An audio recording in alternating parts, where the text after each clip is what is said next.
Good evening. My name is Aaron Almanza. I am a writing instructor at Moraine Valley Community College, and this is my first go around with Moraine Reads in this program here.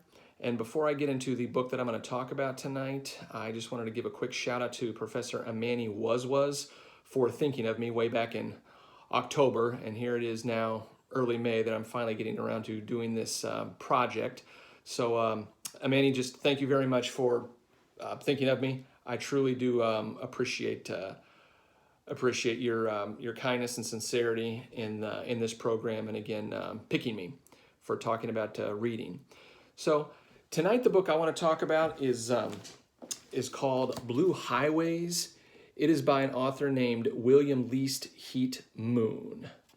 Blue Highways: A Journey into America by William Least Heat Moon. And briefly, I'll just talk about how I got into audiobooks. I have, and audiobooks, by the way, is going to be the angle that I use for this segment of Moraine Reads. It's not a traditional cover-to-cover reading of the story, but I have found that audiobooks are just a better way for me at this time, at this season in my life, of getting through books. Whether I'm driving to and from work, whether I'm doing dishes, cleaning, laying in bed, or taking a walk, whatever, it's just an easier a vehicle or modality for getting through books. And for myself, Blue Highways is only my third audiobook that I've gone through. The first one I went through, I was introduced to audiobooks really. I introduced myself to them actually through just Amazon's Audible, and the first one I picked was a book called Ghostwriter by Pert. He's the drummer for Rush. If you're into classic rock music, and he is a very excellent travelogue writer. That book itself was about his motorcycle odyssey around America after his wife and daughter had died within a short time span, and that was just kind of his way of healing, of going through his own ordeals, his own odysseys by trekking around Canada, the Yukon, and United States and Mexico. But that was a pretty cool narrative. And the second one I did was the Storyteller by Dave Grohl of the Foo Fighters, and that was a pretty cool narrative. And then I kind of wanted to get back into travelogue writing, travelogue audiobooks, that kind of, that Neil Pert's Ghostwriter was all about. So what I kind of did is just put a shout out on Facebook with any recommendations from anybody who had done experience with travelogue writing, audiobooks, or a combination. And my cousin Valerie had recommended Blue Highways. So Valerie, I don't know if you're ever going to see this segment of Moraine Reads on YouTube, but if you do, I just want to thank you for hitting a home run, because I think this, having gotten through this novel and the narrative, it is an excellent piece of American writing. What I'll call this, I'll just categorize this particular book, kind of detaching from the audiobook element, but just on what the book is itself. It's really what I would call just wanderlust writing.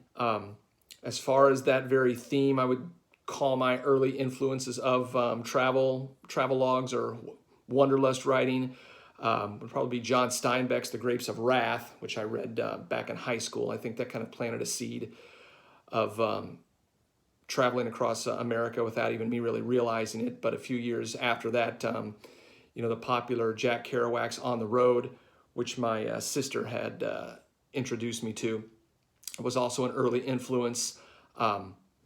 Heat Moon actually references Kerouac's On the Road as not being an influence on his work at all, but there certainly is there are certain similarities in terms of just that desire to see the country, going from one point to the next. And the songs of Joni Mitchell as well, one of my favorite singer-songwriters. She often incorporates traveling and that term wanderlust, which I keep bringing up, in her music, in her poetry, and her writing. And that's what, getting the blue highways here, that's really what the author does. I mean, to give you a little bit of a, I guess I'll try to keep this up here, a little bit of an introduction about the novel. The author was a English teacher.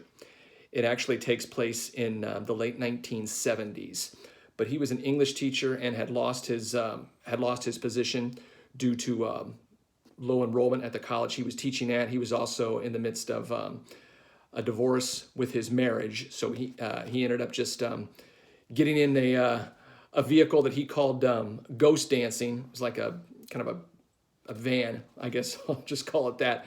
And he kind of customized the interior of it and packed up a few things, and then just hit the highway. And I'll kind of just show a map that towards the end of this book that kind of documents his journey. He starts in Columbia, Missouri, and then he just starts his trek down south, and then does a very large loop around through the Southland and up west, up through the Northwest, and then comes back up through down through Minnesota, Wisconsin, and then goes up through New England, and then makes his descent down east, and then ultimately heads back to Columbia. But what he does is the route he takes what are called blue highways. I mean, before Google Maps became a thing, I mean, there were two types of highways. There were the blue, like the back roads, the lesser known roads, whereas the red highways on the maps that we use were like the main interstates. But what he does is kind of cool in taking those back roads. I mean, he sees a lot of the country that some folks might not, if not for these back roads, these blue highways. But it's also more than just, the sights, but it's also a lot of history and the characters that he meets as he goes around the country. And he checks out some pretty obscure towns that have, catchy names, like Dime Box, Texas, for instance. That's one that stands out to me. And on a personal level, he even treks through Holbrook, Arizona, which was through Route 66, which for me just always brings back a memory of when I was taking a road trip with some friends back in 2010 and passing through, and where I was just finished with my leg of driving, and I couldn't go any further. But I just remember just passing Holbrook, Arizona, as me, my roommate, and his sister were on our way out to California. But anyways, going back to the novel, I feel like I'm getting a little too personal with my stories and stuff. But the history, you get a lot of history about the country in this book. But again, going back to the characters, that was probably my favorite part of the book. Because one thing he does do back when hitchhiking was still a thing, and maybe not as dangerous as it probably is these days, but just some of the people he picks up hitching around the country. I mean, one of the people he picks up is a Seventh-day Adventist, and his dialogue with him was pretty interesting. He also picks up a runaway in, I want to say it was around Green Bay, Wisconsin, where he picked her up, and she'd had kind of a dysfunctional family, but I think there was some pity on Heat Moon's side, and he had a powerful dialogue with her and her story as he trekked around, as he picked her up, and then ultimately dropped her off. But again, this is a book I would highly recommend. The fact that I'm talking about this through the thread of an audiobook, one thing that can make or break, but one thing that can really enhance the audiobook experience, I will say, is the narrator.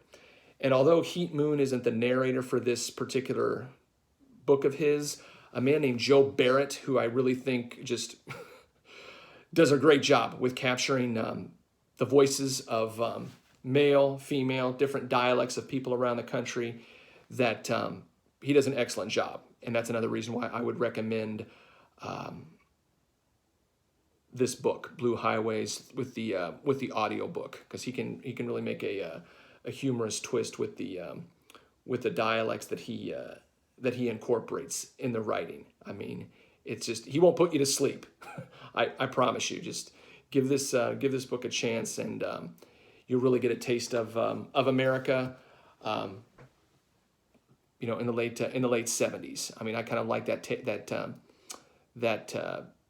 point in time. I mean, I was very young myself. I was only about probably 3 or 4 when he made this trek around the country. But it was just interesting in listening how things were back then, how they are similar and different to where we are now in 2022. But anyway, I do want to play a little piece of this from Joe Barrett. This is actually takes place with this is the afterword, and I'm just going to play a couple of paragraphs from it. But I think by listening to the author and his deliveries and the writing itself, you'll get a nice taste of Blue Highway. So here we go. Perhaps it's in our blood. Maybe it's just in our history, but surely it's in the American vein to head out for some other place when home becomes intolerable, or merely even when the distant side of the beyond seems a lure we can't resist. After all, every American has come or is descendant of people who came from another part of the globe. Certain Indian myths notwithstanding, the human species began its journey far from either of the bounding oceans of the Western Hemisphere. Aside from slaves, most of the others first setting foot in America, whether in AD 2000 or 20,000 BC, arrived looking in some way for a life better than what the Old World offered. And surely a few came along just to see the territory. As a nation, we are the children of those who tried to solve old problems with a new place. And that may be why the first writing about America comes from explorers, and why other travelers' accounts have flourished for half a millennium. On my shelves at home, I have more than 1,200 narratives of travel through the United States. In the spring of 1978, following not just the urge of several months, but probably also an even deeper inclination set into my veins by grandparents generations gone, I threw over what was then passing for my life, a thing I had botched considerably, in quest of better days. Virtually broke, both in wallet and heart, I struck out for the open road. It took no special courage, except to withstand the entreaties of family and friends not to run away. Leaving was one of the easiest big decisions I've ever made. But once I left home, continuing the journey until it either reached some kind of sensible conclusion or fully played itself out was another matter. One of the hardest things I've attempted. The trip, and that means Blue Highways too, began 4 years earlier, when I started wondering whether I could cross the United States by auto without ever using a federal highway. Could I go coast to coast on those state and county roads lined out in blue in my old atlas? I sat down one evening and looked for a route. It would not be easy in the far west, but after an hour I'd found a couple of potential courses between the Atlantic and the Pacific. And what's more, I had an idea for a photo story I thought the National Geographic would take an interest in. Across America on the Blue Roads. So there's a couple of minutes of Joe Barrett narrating the story, Blue Highways. I think I'll just wrap this segment of Moraine Reads up for now. Hopefully I've maybe piqued your curiosity and maybe open a door for you, a door of interest in checking this book out. And I will see you perhaps down the road on another segment of Moraine Reads. Thank you so much for watching, and you have a good night.